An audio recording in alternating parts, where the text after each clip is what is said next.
आज हम 2025 के एक बहुत संगीन इम्कान पर बात कर रहे हैं, ग़िज़ाई बहरान। जी। हमारे पास वर्ल्ड फूड प्रोग्राम यानी WFP की रिसर्च है, ख़ास तौर पर उनकी ग़िज़ाई बहरान के हॉटस्पॉट्स वाली रिपोर्ट से कुछ मालूमात हैं। हाँ। हमारा मकसद है कि समझें कि किन इलाकों में फसलें तबाह हो रही हैं और वजह क्या है, तनाज़ात, मौसम या फिर माशी मसाइल। बिल्कुल। और ये सिर्फ नंबर्स की बात नहीं है। नहीं, बिल्कुल नहीं। ये उन इंसानी दुखों को, उन अलमियों को समझना है जो इस बहरान से जन्म ले रहे हैं। क्यों हो रहा है ये सब, वजह क्या है बुनियादी? ठीक है, तो शुरू करते हैं सूडान से। WFP की रिपोर्ट कहती है वहाँ तनाज़ात की वजह से ग़िज़ा की शदीद किल्लत है। जी हाँ, शदीद किल्लत। और तादाद करीबन 25 मिलियन अफराद। 50 लाख। ये तो बहुत ज्यादा है।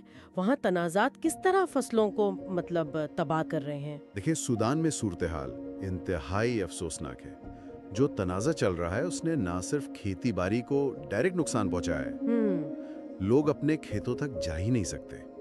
जमीनें मैदान जंग बनी हुई है और फिर जो इमदाद पहुंचनी चाहिए वो भी रुक गई है। उसकी रसाई बहुत मुश्किल हो गई है। रिपोर्ट में यह भी है कि इमदादी कारकुनों पर, काफिलों पर हमले हो रहे हैं, तो ग़िज़ा पहुंचना और भी मुश्किल है। हाय अल्लाह, ये वाकई दिल दहला देने वाली बात है। अच्छा, अब गाजा को देखें, वहाँ भी जंग ने तबाही मचाई है। जी।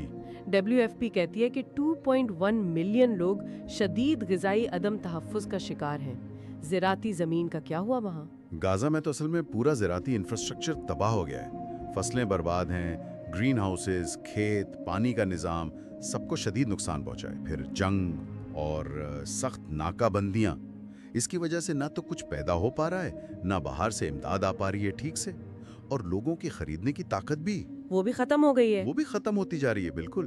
तो तनाज़ात के बाद मौसमियाती तब्दीली, ये भी एक बड़ा फैक्टर लग रहा है, जैसे जनूबी सूडान में। हाँ बिल्कुल। वहाँ WFP कहती है 7.7 मिलियन लोग बहरान में हैं और वजह शदीद सैलाब। जनूबी सूडान इसकी वाज़ेह मिसाल है। वहाँ बार बार तबाहकुन सैलाब आ रहे हैं। उन्होंने ना सिर्फ फसलें और जमीन बर्बाद की है, बल्कि लाखों लोग बेघर हो गए हैं।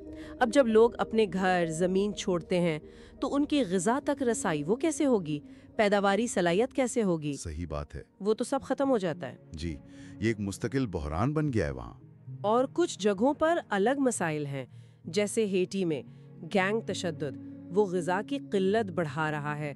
5.7 मिलियन लोग मुतासिर हैं वहाँ। हेटी का मसला भी बहुत संगीन है। जो गैंग्स का तशद्दुद बढ़ रहा है वो मुल्क के पहले से कमजोर ग़िज़ाई निज़ाम को और तबाह कर रहा है। कैसे?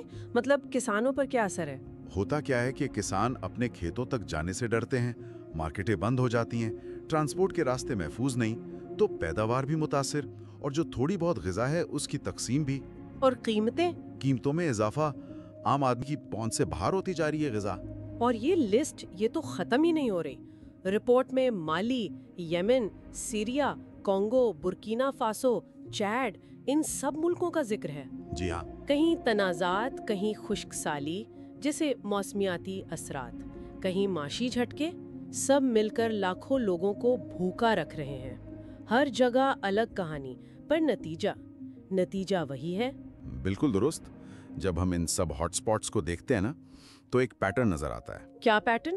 तनाज़ात, मौसमियाती तब्दीली और माशी अदम इस्तेहकाम, ये तीन चीजें अक्सर मिलकर काम करती हैं, एक दूसरे के असर को बदतर बनाती हैं। अच्छा, जैसे?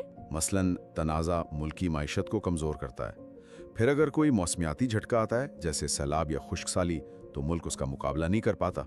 ये सब जुड़े हुए हैं, एक पेचीदा ग्लोबल मसला है ये। तो खुलासा ये है कि 2025 के लिए मंजरनामा काफ़ी संगीन लग रहा है।